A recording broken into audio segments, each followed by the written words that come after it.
Ethan Cole, a Marine scarred by war, returned to the small town of Lone Creek, hoping to disappear into silence. Instead, he stumbled upon a secret hidden beneath the soil, one powerful enough to tear the town apart. What began with whispers soon turned into fire bullets and betrayal. This is not only the story of a soldier, but of a man who found something worth fighting for again. Stay with us, hit like if this journey grips you, subscribe for more, and let us know where you're watching from in the comments. Ethan Cole came back to Lone Creek on a wind-swept afternoon in late September, a duffel bag slung over his shoulder, and the stiffness of military bearing still clinging to him like a second skin.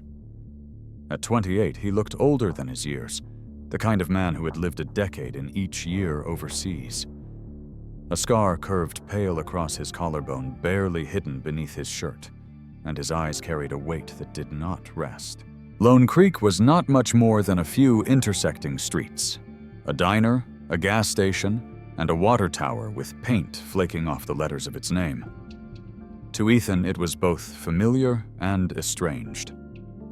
He remembered coming here as a boy with his parents, yet everything now seemed smaller, quieter, as if time had drained the town of color. He could feel eyes on him as he walked down Main Street. A pair of old men outside the barbershop stopped mid-conversation, their gazes trailing him. A mother pulling her child across the street gave a polite nod that lasted half a second too long. Whispers seemed to follow him, half curiosity, half suspicion. "That's the Cole boy," someone murmured, "back from the Marines. He don't look the same?" Ethan kept his eyes forward. He had faced worse stares in foreign lands, but here in his own country the looks stung differently. The cabin lay just outside town at the end of a gravel road bordered by dry pasture and low hills. It had been empty for years, the kind of place people passed by without thinking. To Ethan, it was enough. A roof, 4 walls, and the chance to be alone, that was all he wanted. He pushed open the door, hinges squealing like an old dog waking. Inside, the air smelled of dust wood and faint mildew. Sunlight leaked through cracks in the boards, laying stripes across the floor. He dropped his duffel in the corner and stood still, listening to the silence. For the first time in years, no sergeant barked orders, no mortar thundered in the distance, only the faint creak of wood and the murmur of wind through trees. He walked slowly through the single room, running his hand along the wall, taking in every detail. A broken chair slumped against the corner. A rusted stove sat heavy and cold. In the kitchen space, a few warped drawers resisted his pull. One finally slid open with a groan, revealing nothing but dust and splinters, until his fingers brushed against something hidden at the back. He knelt, tugged, and discovered a false panel. Behind it lay a flat bundle wrapped in oil-stained cloth. His breath tightened. With careful hands, he unwrapped it and found a sheaf of old papers, yellowed and curling. Across the top page, scrawled in uneven ink, were the words, "If anyone still believes in justice, don't leave me behind." Ethan stared the message pressing into him with unexpected force. It was not just the words, it was the desperation in the pen strokes, the urgency that bled through the years. He turned the pages, land surveys, legal notices, signatures, all carrying the faint imprint of official seals. Someone had hidden this deliberately, and someone had hoped that someday the right person would find it.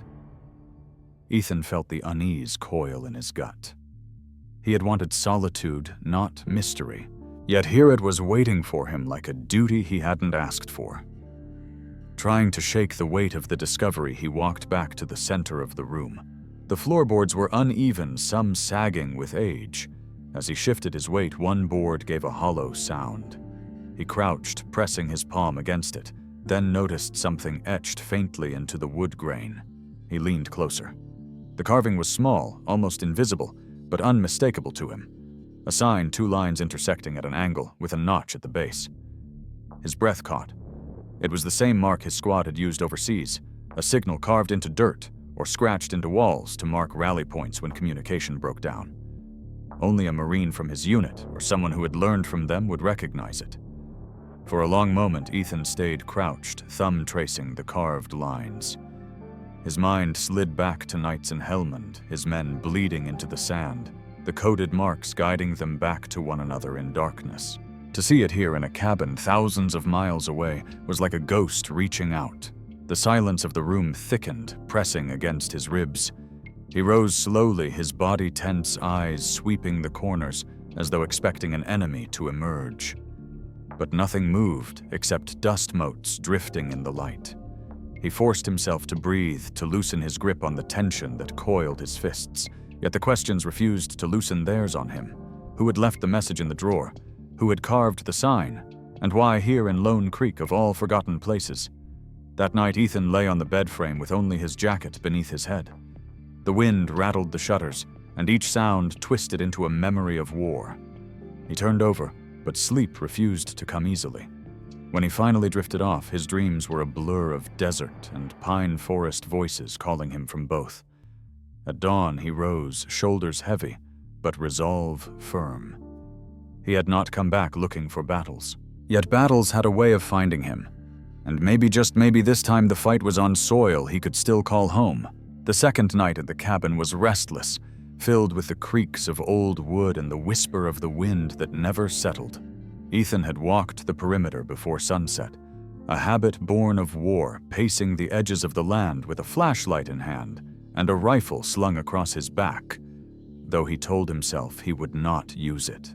The silence of Lone Creek pressed on him like a weight, and the documents he had found earlier in the day remained at the back of his mind, their words scratching against the quiet. He had just doused the lantern when the sound reached him. At first he thought it was the cry of a nightbird, strained and brittle, but as he stepped out onto the porch and held still, the noise came again, thinner this time, unmistakably human. It carried on the breeze like the last thread of a voice fighting not to vanish. His pulse shifted. He took the flashlight and followed the sound into the trees, his boots crunching softly over pine needles and dirt. The air grew cooler as he descended into a shallow gully, the smell of damp soil rising, the darkness pressing closer. The cry came again, weaker, pulling him toward a narrow cut between rocks. He slipped through shoulders brushing stone, and then the beam of his light caught the shape of a man lashed to a wooden post, driven into the earth. The figure sagged forward, ropes biting into his chest and arms, head hanging. His clothes were torn, his face mottled with bruises, lips cracked like old parchment. For a moment, Ethan simply stared, the sight hitting him with a shock that felt both foreign and familiar.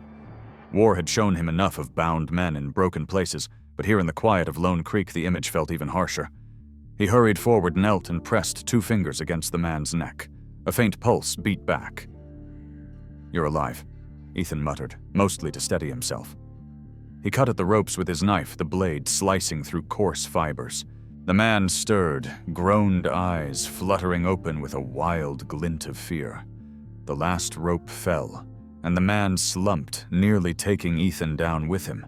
He caught him under the arms, dragged him away from the post, and eased him against a rock. The man's hands trembled toward the ground until his fingers closed around a shard of broken glass. He lifted it with a desperate, clumsy grip, the jagged edge quivering in the flashlight beam. Ethan froze, raising his free hand slowly. The man's eyes were frantic whites, showing breath ragged. "Easy," Ethan said, voice calm, the same tone he had used overseas when calming civilians in ruined streets. "I'm not with them." The man's arm shook the shard, hovering unsteadily. Ethan reached into his pocket and pulled out his service insignia, the worn piece of metal warm from his body heat. He held it forward so the light caught it. The man's gaze latched onto it, confusion flickering, then recognition settling deep. His arm dropped the glass, slipping from his hand, shattering against the stone. His face crumpled, and a sob escaped dry and hoarse. "They left me here to die," he whispered, voice barely carrying. Ethan steadied him, tipped a canteen of water to his lips. The man drank in short, desperate gulps, some spilling down his chin. Color returned slowly to his face, though the bruises and cuts still told their story. "What's your name?" Ethan asked quietly. The man coughed, then rasped Jonah Price. Ethan nodded. "All right, Jonah, I'm taking you out of here." He lifted him carefully, Jonah's body light but unwieldy, and started the climb back up the gully. The old man's head lolled against his shoulder breath, shallow but steady. Ethan kept moving step by step until the trees thinned and the cabin's outline showed against the night sky. Inside, he lowered Jonah onto the cot frame, layering his jacket beneath for padding. He lit the lantern again, the glow pushing back the shadows, and fetched a small kit from his duffel. His hands moved with practiced precision, cleaning cuts, binding bruises, checking for broken bones. Jonah winced, but did not resist his eyes following Ethan's face, as if trying to decide whether this stranger was salvation or another tormentor. Ethan offered water again, then tore bread into small pieces, coaxing Jonah to eat. The old man chewed slowly, each swallow a victory. After a long silence, Jonah's voice emerged again, shaky, but fierce beneath the weakness. "They wanted me gone. Thought if they tied me out there, thirst and night would finish the work." He drew a ragged breath, but I wouldn't give them that. Ethan listened, nodding, but said little. He had learned that sometimes words carried less than silence. He kept working until Jonah's breathing eased, his body no longer trembling so violently. When Jonah's eyes closed, Ethan sat back, the lamplight catching the scar at his throat. He thought again of the documents, the carved symbol in the floor, and now this man tied to a post in the woods. Lone Creek was not the quiet haven he had hoped for. Something moved beneath its surface, something that reached for him, despite his wish to be left alone. As the lantern hissed and the night deepened, Jonah stirred again, eyes half opening, his voice breaking into the room. "You don't know what you've stepped into, Marine," he said softly. Ethan leaned forward, his jaw tightening, the words lodging heavy in his chest. Outside, the wind shifted, carrying the distant echo of footsteps that did not belong to either of them. The night deepened around the cabin, and Ethan sat by the stove with the lantern burning low, watching Jonah's chest rise and fall in uneven rhythm. The old man's breaths sounded like brittle reeds in a river current, fragile but determined. Ethan had seen men in worse condition overseas, yet there was something about the sight of Jonah in this quiet American cabin that unsettled him more than the chaos of war. He poured a cup of water, placed it on the table, and waited until Jonah stirred again, eyelids fluttering like thin paper in the wind. When the old man's eyes opened, they carried a fire that surprised Ethan, a stubbornness that refused to give in. Jonah's voice was raw, but his words came with weight. "You want to know why they left me out there?" Ethan leaned forward, his elbows on his knees, his face calm but alert. Jonah continued, each syllable scraped from somewhere deep. "It is Clearwell, the company. They have wanted Lone Creek for years. Not the town, not the hills, but what lies beneath them." Ethan frowned, remembering the documents he had found tucked behind the false panel. "Water," Jonah whispered. "A river under stone. Springs that could feed the whole valley. Clearwell knows, and they mean to take it all." Ethan listened without interrupting, the knot in his chest tightening. He had heard of corporations in distant deserts that traded water like gold contracts signed in quiet rooms while soldiers marched in dust. But this was Lone Creek, a place he had thought too small to matter. Jonah shifted his face, grimacing with pain, but he pressed on. "My family's name is on those papers. This land was ours. They could not buy it, not honestly, so they brought men with fists instead of signatures. They beat me, dragged me out there, and left me for the coyotes. They thought no one would find me." He turned his gaze directly on Ethan, eyes sharp, despite the exhaustion. "But you did." Ethan felt a chill settle across his shoulders. He glanced at the drawer where the oilcloth bundle now rested under loose boards. "I found papers," he admitted slowly. Jonah gave a faint, humorless smile. "I wondered if you would. This cabin was mine once. I built the walls with my own hands. When they forced me out, I left the proof here where they would not think to look. I built a double wall here, a hidden cavity to stash the proof. Years ago, a Marine friend who once stayed here with me carved that rally sign into the floor so only a Marine would recognize it." His voice cracked, but steadied. "Now you know." Ethan leaned back, running a hand across his jaw. He had come to Lone Creek seeking silence, yet every corner of this town seemed to hand him another duty. "Why tell me?" he asked quietly. Jonah's eyes softened, though sorrow darkened them. "Because you are a Marine. I can see it in your stance, in the way you listen before you speak. Men like you know what it means to hold a line, and now whether you want it or not, you are standing on mine." Ethan said nothing, the silence between them stretching long, broken only by the soft hiss of the lantern. He thought of the carved symbol in the floor, the rally point mark, and wondered who else had once stood in this cabin marking the wood with a message only a soldier would recognize. Jonah coughed, the sound dry and rattling. Ethan offered water again, and Jonah drank in small sips, then let his head rest back against the wall. His next words came with a tremor that was not just from pain. "They will come again," he said, voice low. "They will not stop until they have what they want. And this time they will not leave witnesses, not me, not you." The air in the cabin thickened, pressing down on Ethan's chest. He thought of the headlights that had lingered too long on the road of the whispers in town, of the name Clearwell stamped across papers. The world had a way of dragging him back into battles he had not chosen. He had wanted a cabin, a bed, a chance to mend.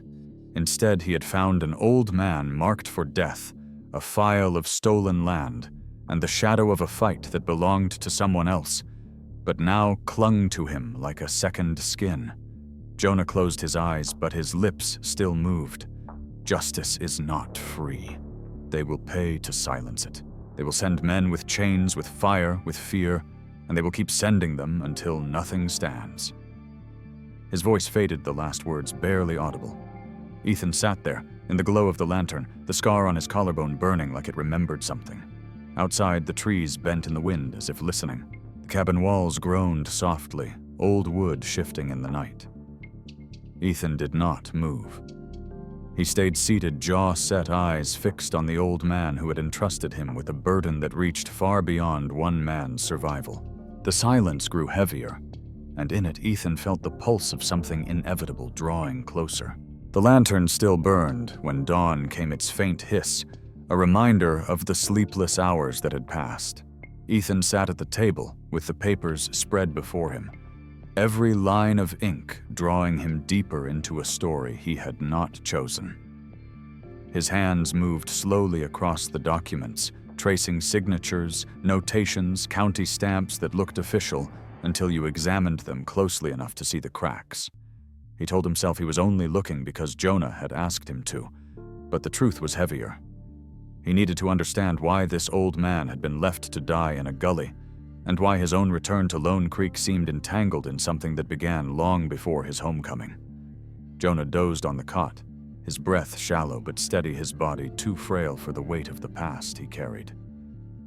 Ethan tried to quiet his own mind, but every time he closed his eyes, he saw the desert of Helmand, the choking dust, the cries of men whose faces would never age another day.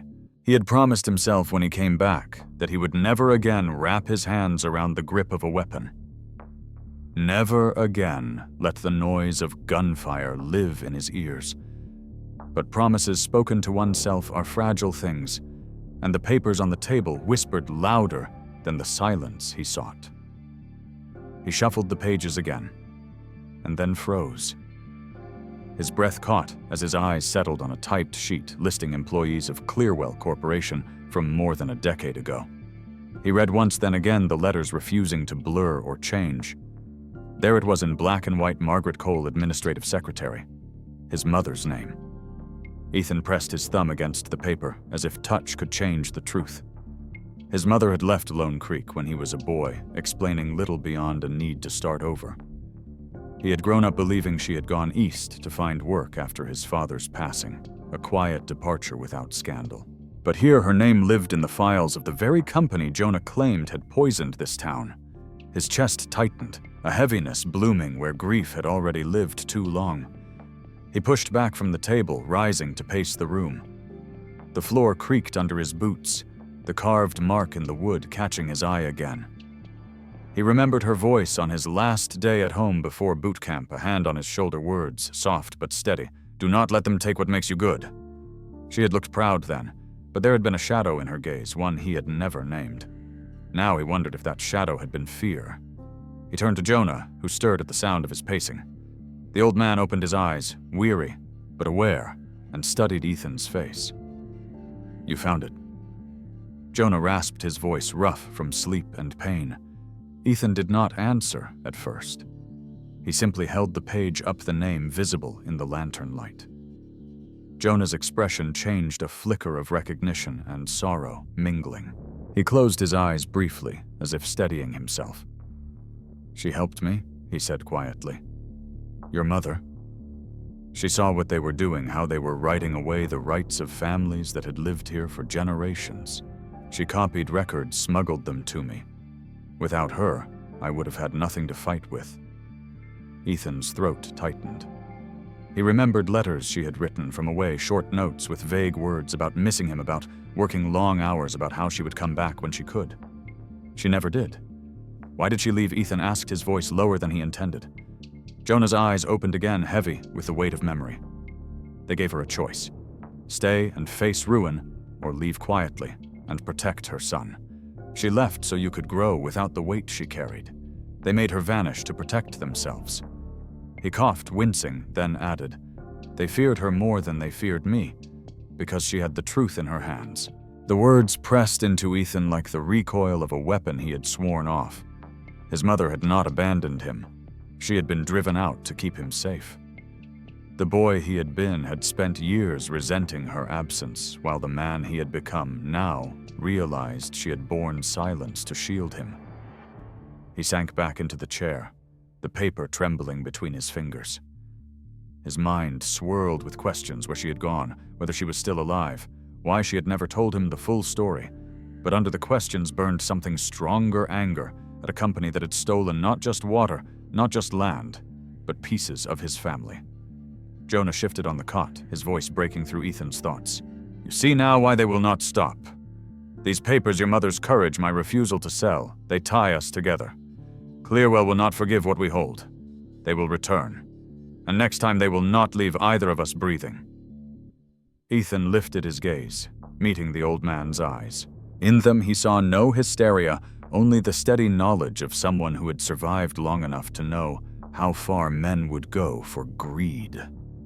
The air in the cabin felt colder, though the stove still glowed. Ethan clenched the papers tighter, his mind caught between memory and decision.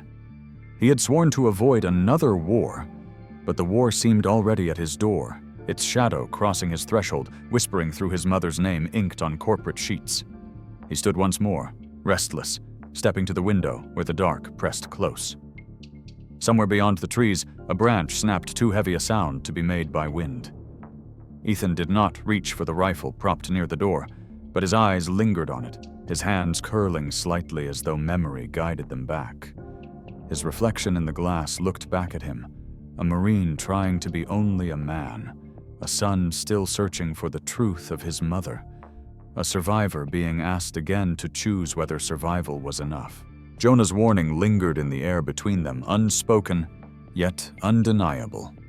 Outside Lone Creek slept, but in its shadows something stirred, drawing nearer. The days that followed Jonah's revelation moved like slow thunderheads, heavy with the promise of a storm.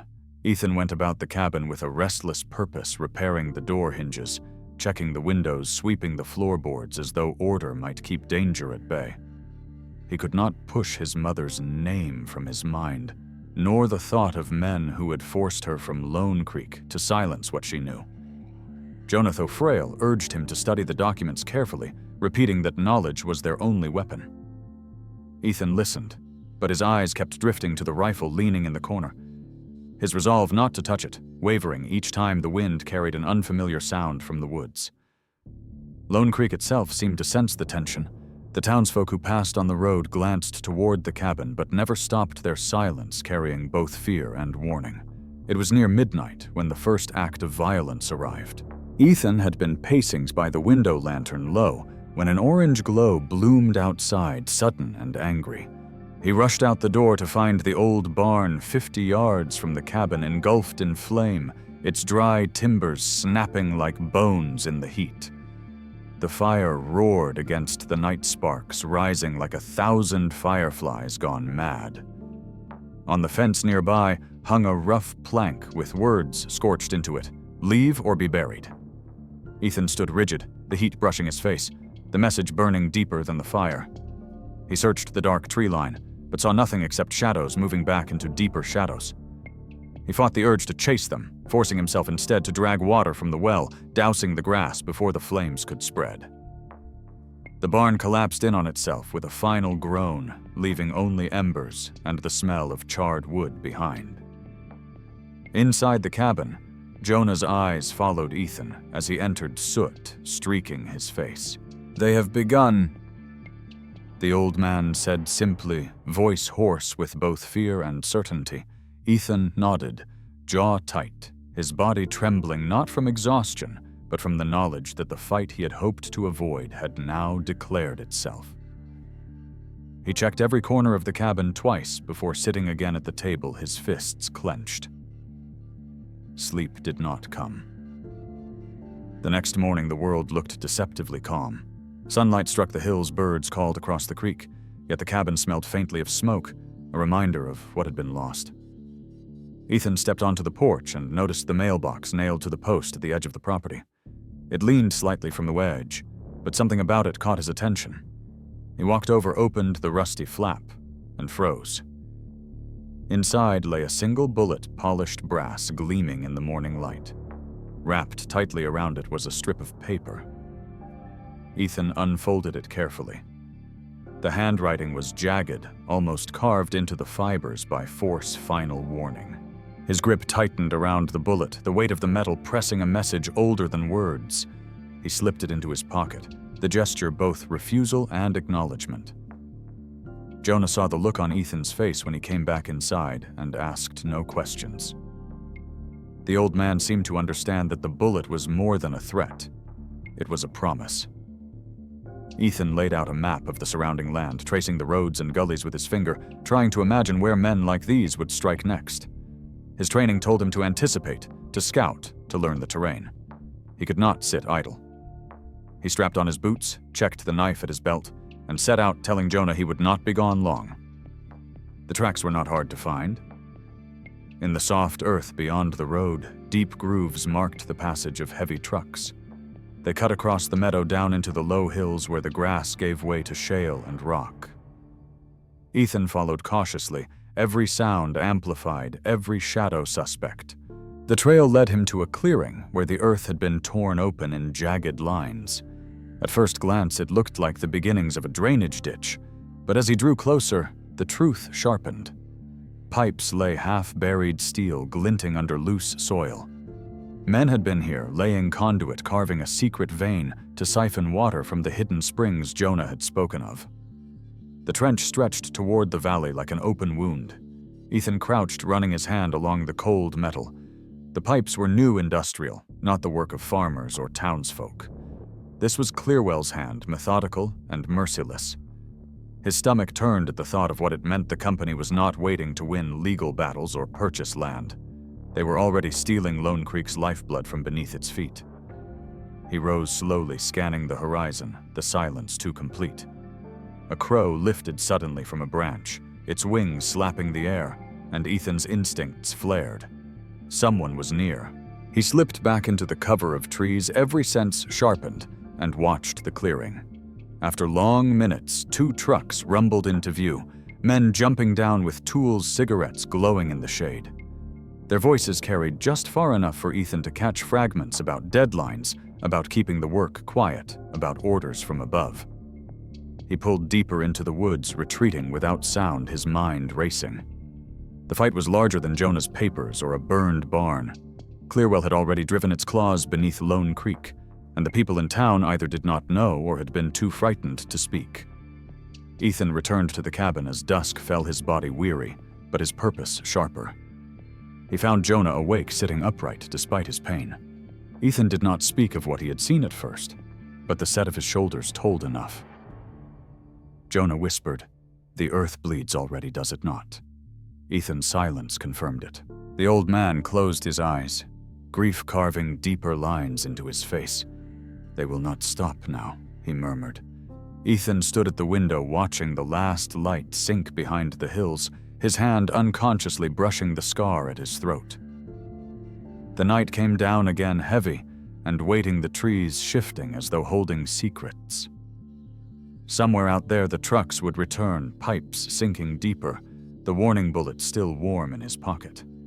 He stayed by the window long after Jonah slept, knowing the storm had only begun to stir. Morning in Lone Creek looked calm, but Ethan had learned not to trust appearances. The ashes of the burned barn still smoldered faintly, the smell of smoke lingering on his clothes. Jonah slept fitfully, muttering now, and then his body too frail to carry the burden of defiance alone. Ethan knew he could not face Clearwell and its men by himself, no matter the training that lived in his muscles. He needed eyes, ears, and voices beyond his own. That realization pulled him into town. The people of Lone Creek carried silence like a second skin. When Ethan walked through Main Street, he saw shopkeepers glance away quickly, neighbors pulling their children inside. He asked questions in low voices. Did anyone else know about the pipelines, about the threats? But the answers came in half shakes of heads, in words that stopped short of truth.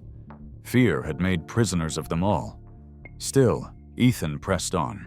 At the diner, a young woman with dark hair tied back in a braid placed a cup of coffee in front of him without being asked. Her eyes held something other than fear. They carried defiance. "You're the Marine," she said softly, as if naming him was both risk and pledge. Ethan nodded, waiting. She wiped her hands on her apron, then leaned close. "My family had land outside town. Clearwell took it. Promises on paper, lies dressed up as contracts. My father fought it, but when he died, we lost everything. The farm, the cattle, even the house. They left us with nothing." She reached under the counter and set a worn canvas case on the table. Inside lay a hunting rifle, old, but well cared for. It was his, and the transfer paperwork is in order. He said one day it might matter again. If you mean to stand against them, you should have it. Her voice shook, but her gaze stayed steady. "Don't let them finish what they started." Ethan ran his hand along the stock of the rifle, the wood smooth with years of use. Gratitude pressed against the knot in his throat, but before he could answer, she added her name. Maya. The sound of it struck him harder than expected. He looked up, his expression shifting. "Maya, your last name." She hesitated, then spoke it. "Thompson." Ethan felt the air in his chest collapse for a moment. Private Daniel Thompson had served in his squad, a boy barely 20 when he fell in Helmand, a bullet claiming him in the dust while Ethan had dragged him as far as cover would allow. Ethan had carried Daniel's final words in silence for years. Now, across a diner counter, he looked into the eyes of the sister he never knew the boy had left behind. He swallowed hard. "I served with your brother," he said quietly. Maya's hand trembled as she clutched the edge of the counter. "You knew Danny?" Ethan nodded, memory thickening his voice. "He was brave. He saved lives before He stopped himself, the images too raw. Maya's eyes glistened, but she smiled faintly. "Then I'm glad it's you," she whispered. "I'm glad it's you who found your way here." The weight of connection settled on Ethan. Not just a rifle placed in his hands, but the bond of a fallen comrade returned in unexpected form. He left the diner with the weapon slung across his shoulder, the knowledge that at least one soul in Lone Creek had chosen to stand with him. But he would need more. That evening, as the sky dimmed and the horizon turned to copper, a knock came at the cabin door. Ethan opened it to find a tall man in his 60s, shoulders, still broad eyes sharp beneath gray brows. He carried a box under one arm. "Name's Harris," he said simply. "Used to wear a badge around here." He stepped inside without waiting for invitation, setting the box on the table. Inside lay 2 radios, a handful of batteries, and several boxes of ammunition. "Thought you could use these." Ethan studied him. Why, Harris met his gaze steadily. "Because you're not the only one who still believes justice isn't dead. Years back, I started asking questions about Clearwell. Too many deals signed in back rooms, too many families pushed off their land. I dug deeper than they liked. Next thing I knew, I was told to retire early. They said my time had come, but it wasn't age that ended me, it was power. Power that reached higher than one small-town cop could fight. His jaw tightened. But I still remember what I found, and I won't stand by while they tear this place apart. Jonah, weak but alert, lifted his head from the cot. His voice rasped across the room. Then you know what they are capable of. Harris nodded grimly. I know, and I know they won't stop. Ethan looked between the old man on the cot and the retired officer, then at the rifle from Maya leaning against the wall. Something stirred in him, a recognition that though Lone Creek's people lived in fear, there were still embers of courage waiting to catch flame. He felt the old vows he had made to himself, the vow never to fight again, never to carry the weight of war strain against the reality before him. He could not turn back. The cabin grew quiet, but not empty. For the first time since he had returned to Lone Creek, Ethan felt he was not alone. He placed the bullet from the warning note on the table, the metal glinting under lamplight. They've already marked us, he said. Harris met his words with a nod, and Maya's rifle leaned against the wall like a silent promise. The air was thick with the knowledge of what was coming, and outside the night bent closer as though listening. The cabin no longer felt like a place of retreat. It had become a fortress in the making. By day, Ethan, Maya, and Harris worked until their hands blistered, turning the quiet clearing into a place meant to withstand a siege. They dragged fallen logs into barricades, reinforced the porch with extra planks, and stacked sandbags against the windows. Harris moved with the precision of an old lawman, his back stiff, but his hands steady as he strung barbed wire across entry points. Maya hauled supplies without complaint, her braid swinging as she carried bucket after bucket of gravel to fill shallow pits that Ethan dug for traps. The work was exhausting, but no one slowed. Jonah, too weak to lift more than a hammer, sat in the shade and gave directions. His knowledge of the land carved from decades of tending it became their map. Watch the ground, he told Ethan, pointing to where the soil cracked faintly in jagged lines. Where the earth splits, water breathes beneath. That is where Clearwell hungers. Ethan crouched by one of the fissures Jonah had marked. He pressed his palm to the soil, felt the coolness radiating upward. Digging with the spade, he turned the earth carefully. The deeper he went, the darker the soil became, until suddenly the blade struck dampness. Water welled up slowly, glistening in the late sun. Ethan stared, awe cutting through his fatigue. The ground itself had answered Jonah's claim. He scooped a handful of the droplets, slipping through his fingers like fragile proof of something worth more than gold. He looked back at Jonah, who nodded, eyes bright, despite the lines of pain on his face. Now you see why they will kill for it, the old man said.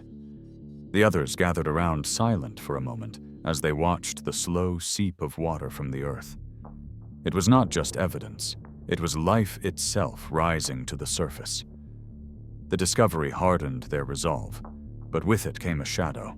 That evening, as Harris adjusted the radios he had brought, static crackled with voices from town. Ethan leaned close, listening. The words carried weight heavy as stone talk of a Marine gone unstable, of a veteran with scars too deep, of a man holding Jonah Price against his will. Maya's face paled as the transmission repeated. They're painting you as the danger, Harris said grimly. Clearwell's feeding them the story. PTSD, kidnapping, paranoia. They want the town to believe you've lost your mind. Ethan's jaw locked, and the Sheriff Harris's silence answered before his words did. He's ordered a cordon, says it's to keep everyone safe. In truth, it keeps them out here away from the fight. They will not interfere when Clearwell makes its move. Ethan stepped outside, the night air cold against his face. The stars stretched endless overhead, but the world beneath felt smaller, closing in. He had fought battles where the enemy wore uniforms, where rules of engagement, however fragile, shaped the fight. This was different. Here the enemy wore the mask of law, twisting truth until it left him isolated. He thought of the bullet in his pocket, of the fire that had consumed the barn, and of the water rising from the soil like a promise. He understood then that Clearwell was not simply trying to claim land. They were trying to erase the voices that stood in their way. Back inside, Maya paced anger flushing her cheeks. "If they turn the whole town against you, who will stand with us?" Ethan watched her, saw the fire in her eyes. The same fire he had seen in her brother when he refused to abandon his post. He answered quietly, "We stand for each other. That has to be enough." Harris loaded rounds into a magazine, the click of brass sharp in the silence. "They will come soon. The cordon gives them freedom. They think no one will protect you." Jonah coughed, then spoke with surprising force. "Then they have forgotten what it means when a man chooses to protect his own land." The hours passed in tense preparation. Maya lined jars of kerosene near the windows. Harris mapped escape routes through the trees, and Ethan repaired the roof so the high ground would give him a vantage. Each hammer, strike each coil of wire, each bag of sand felt like both defiance and prayer. In quiet moments, Ethan caught himself staring at the rifle propped by the door, the weight of his old vow pressing against the inevitability of what was coming. He whispered once too low for the others to hear. I said never again, but his hands already remembered the feel of readiness. When dawn came, the clearing looked less like a homestead and more like a stronghold. Trenches lined the approaches. Barricades formed choke points, and the house itself stood armored by sweat and will. Ethan stood on the porch, scanning the horizon. In the distance, faint dust trails marked the movement of vehicles where the sheriff's blockade held. They would not intervene. Lone Creek had turned its back. He was left between two forces, the law that would not protect him and the men who meant to destroy him. He exhaled slowly, the morning air sharp in his lungs. Behind him, Jonah stirred, whispering, "The storm will break soon." Ethan did not reply. He knew the storm was already on its way. The night came down without a moon pressing black against the clearing, every tree a shadow with hidden breath. Ethan stood at the porch, rifle in hand, eyes straining against the silence. He could feel it before he heard it, the stillness that meant men were waiting in the dark. Harris's radio crackled, once faint static, then went dead on their frequency. "They've cut off the radios, jammed our band," Harris muttered, loading another clip. Maya crouched beside the table, inside hands steady as she stacked ammunition, her braid falling loose against her shoulder. Jonah sat at the back door, his chest rising with effort, the old hunting rifle across his knees. "They'll come tonight," he rasped, and as if summoned, the first glass bottle shattered against the wall fire, blooming in a roar of orange. The cabin shook with the impact, flames licking hungrily at the wood. Shouts rose from the tree line, rough voices calling threats, then the crack of rifles splitting the night. Ethan shouted for Maya to stay low, for Harris to cover the east side. Bullets tore through the porch railing, splinters flying. He dropped to one knee, sighted down the barrel, and fired. One shadow jerked, another ducked the enemy closing in. More bottles arced through the air, smashing against the roof, the smell of gasoline choking the air. Heat swelled, smoke curling inside. Ethan moved with the muscle memory of war, barking short commands, shifting positions to keep their defense fluid. Maya slid across the floor, pushing a fresh magazine into his hand, her face pale, but her eyes fierce. Harris fired from the window, every shot deliberate, his voice steady as he called out numbers of men moving across the yard. Jonah, though coughing from the smoke, raised his rifle at the back door. The wood shuddered under blows from outside fists and boots hammering against it. He set his jaw finger tight on the trigger.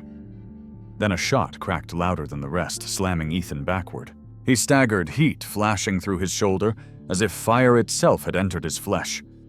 The rifle slipped from his grip, clattering against the floorboards. For a moment, his vision blurred, blood soaking his sleeve, dripping warm down his arm. He tried to steady himself, but his knees buckled. Maya's scream cut through the chaos. She lunged to him, hands gripping his vest, dragging with strength born of fear and defiance. Bullets whined past one, shattering a lantern, sparks scattering across the floor. "Stay with me," she gasped, pulling him towards the trap door they had prepared in the floor. Ethan fought to stay conscious, the weight of his own body dragging her down, but she would not let go. She hauled him into the shallow dugout, covering him with her own body as dust rained from above. Ethan blinked, pain swallowing the edges of his sight. He felt her hand press against his wound, warm and insistent, her voice close to his ear. "You don't die here, not tonight." Her words tethered him to the world even as the thunder of the fight roared overhead. He clenched his jaw, trying to lift his hand back to his weapon, but Maya pushed it down, eyes flashing. "I'll get you through this." Above them, Harris's rifle cracked again and again, his voice shouting over the storm of gunfire. At the rear, the door splintered, pieces of wood flying. A man forced his way in, torch raised. Jonah rose with a shout that came from deeper than age, from a place of fury and survival. He leveled the old hunting rifle and pulled the trigger. The blast lit the back room in a flash of fire and smoke. The intruder fell hard, the torch scattering flames across the threshold. Jonah's chest heaved, his arms trembling, but his voice rang strong, louder than the gunfire. "I am still alive," he roared, "and I will fight." His cry carried into the night, startling even the men outside, a reminder that the old man they thought broken still had fire enough to strike. The cabin walls groaned as heat spread flames, chewing at the rafters. Ethan fought to push himself upright in the shelter, but pain drove him back down. Maya kept pressure on the wound, whispering that he was not finished, not while they stood together. He heard Harris reload the snap of the magazine, the echo of his shots tearing into the dark. Jonah coughed hard, but chambered another round voice, hoarse but unyielding. Outside, the shouts of the attackers wavered, anger mixing with unease. The defenders had not fallen, not yet.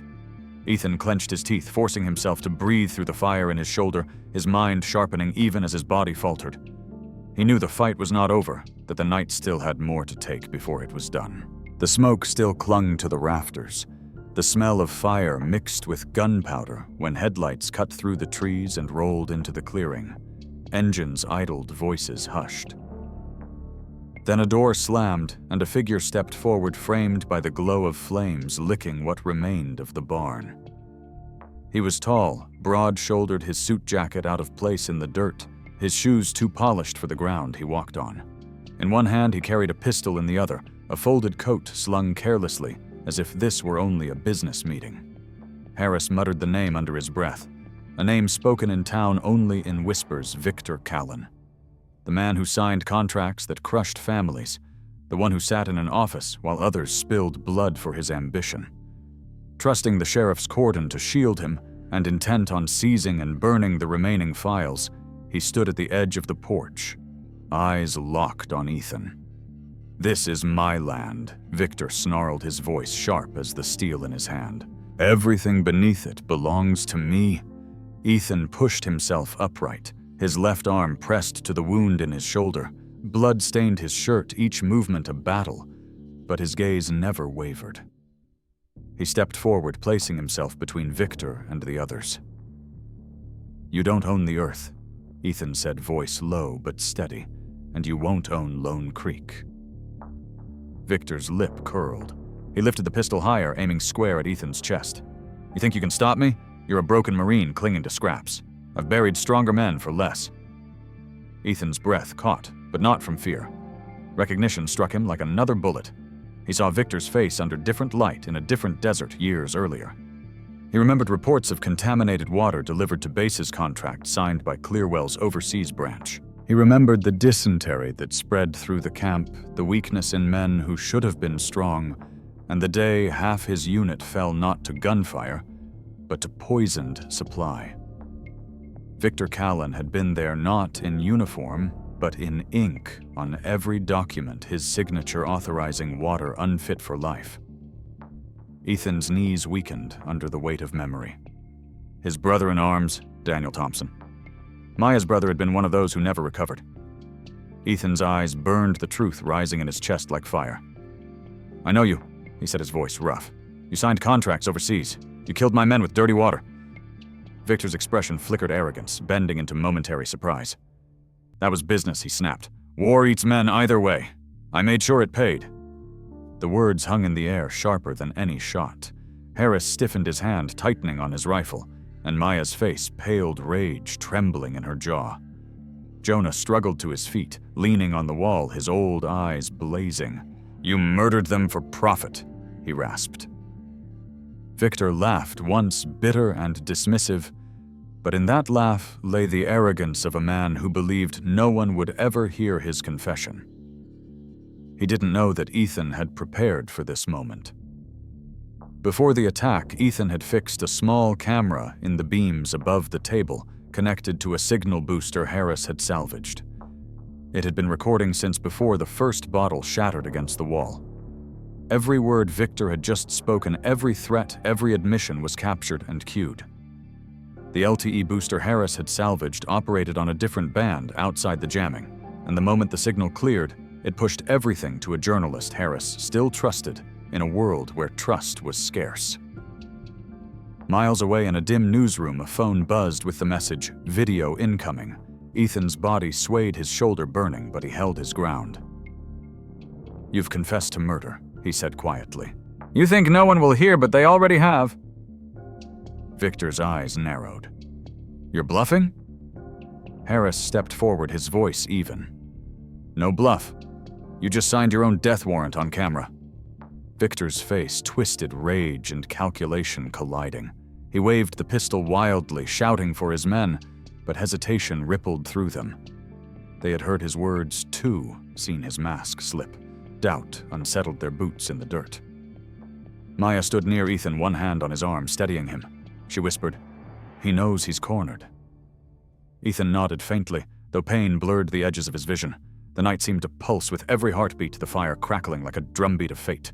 Victor lifted the gun again, his voice cracking with fury. "It doesn't matter. No one in this town will believe you. I will burn this place to ash before I lose." The words spilled like poison, but the recording already lived elsewhere beyond the reach of fire and bullets.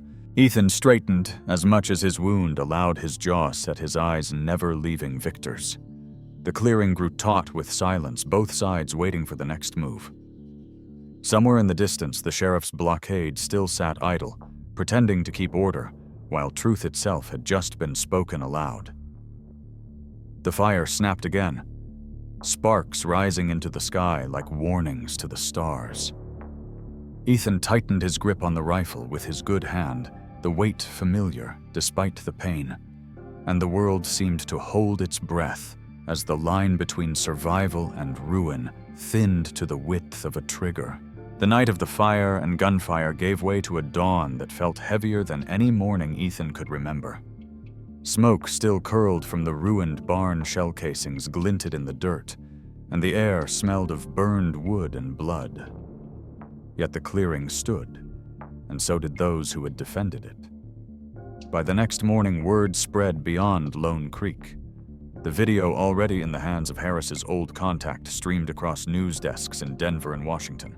In it, Victor Callan's voice carried clear as a church bell, admitting to poisoned contracts overseas, admitting to schemes against Lone Creek, declaring land his that the law never granted. The arrogance that had once protected him now condemned him. Within days after the footage and coordinates of the illegal pipelines reached federal investigators, agents moved in, arriving not as whispers in the night, but in black SUVs with badges bright against the sun. They passed the sheriff's blockade without pause, eyes cold as they gathered evidence, interviewed survivors, and placed Victor Callan in handcuffs. For the first time, the man who believed himself untouchable looked small. His suit rumpled, his face pale with disbelief as cameras captured his fall. Clearwell unraveled like fabric pulled from too many threads. Federal investigators traced hidden pipelines, false deeds, offshore accounts. Executives resigned, shareholders fled, and men who had carried torches into the night now faced subpoenas instead of victory. In Lone Creek, silence broke at last. Townsfolk who had turned away from Ethan now came to the cabin, not with whispers, but with words of thanks, carrying baskets of food lumber for repairs, hands ready to rebuild what fire had tried to erase. The sheriff who had stood idle was stripped of his badge. The deputies who had looked the other way forced to answer for their silence. Justice did not arrive quickly or cleanly, but it arrived, and its weight fell where it belonged. Jonah survived, though the fight left him bound to a chair of wheels. His body weakened, but his spirit remained steel, Reporters came to hear his story, cameras pointed at him, microphones waiting. He spoke not of his pain, but of Lone Creek, of land and water, of the price of silence. This ground remembers, he told them. It remembers who fought for it and who tried to steal it. His words etched themselves into the town's memory, and the people began to see him not as a victim, but as a witness who carried the truth when no one else dared. The spring Jonah had shown Ethan became the heart of the town's renewal. In the weeks after the federal order halted Clearwell's theft, the water rose clean and steady, feeding the soil once more. The townspeople built a small stone monument at its edge, not grand but resolute. On it, they carved the names of those who had fallen, and those who had fought, and left a blank band of stone as a reminder of the cost of silence. At the center stood two names tied by survival, Jonah Price and Ethan Cole. On the day the monument was unveiled, the town gathered in silence, hats pressed to chests, the sound of the creek rising like a hymn. Maya stood at the edge, her rifle slung across her back, her eyes steady as she looked at the land her father had once lost. She had been given offers to leave cousins in distant cities, urging her to start fresh, but she chose differently. She laid her hand on the stone and spoke softly for all to hear. "My father gave everything for this place. I will not let his fight end with him. I will stay, and I will see Lone Creek grow again." Her words carried like a vow, one that settled deep into the soil. For Ethan, the choice came more slowly. He had spent weeks with his arm bound, the wound healing, but the scar remaining a reminder of both cost and survival. At night, he walked the porch, listening to the quiet he had once craved, and wondered if he still belonged anywhere but in the fight. Then, one morning, he opened the chest that held his uniform. The cloth smelled faintly of dust and oil, its seams worn, its insignia dulled. He pulled it on not as a soldier bound for foreign wars, but as a man claiming a role in the home he had nearly lost. On the day of the memorial dedication, he stepped into the town square, dressed once more in Marine Service khakis, and heads turned not with suspicion, but with pride. He spoke little, "Only this I fought once for land I barely knew. Now I will fight for the ground I stand on." Harris remained by his side, the retired badge polished and kept in his pocket, though he wore no gun at his hip. "You're not alone anymore," he told Ethan quietly. Jonah nodded from his chair, Maya's hand resting on the monument stone. The people of Lone Creek gathered closer, no longer afraid, bound by a truth that had nearly been buried but now stood in the open air. As summer came, the land healed. Grass pushed green where trenches had been, the creek sang louder, and the cabin rebuilt with the hands of many stood straight once more. Ethan walked its perimeter each morning not as a lonely veteran seeking silence, but as a sentinel of the town. Children ran through the yard, their laughter rising where gunfire had once echoed. The weight of war still lived in his bones, but it was no longer only a burden. It had become a foundation. He was not a soldier of exile anymore. He was the guardian of Lone Creek, the man who had carried the scars of the past into a future worth keeping. If you've been following Ethan's journey through Lone Creek, I'd love to hear what you think. Which moment struck you the most? The hidden file in the cabin, the night of fire and gunpowder, or Victor Callan's final downfall? Tell me in the comments where you're watching from. And if you'd like more stories like this, make sure to subscribe and stay with us for the next chapter.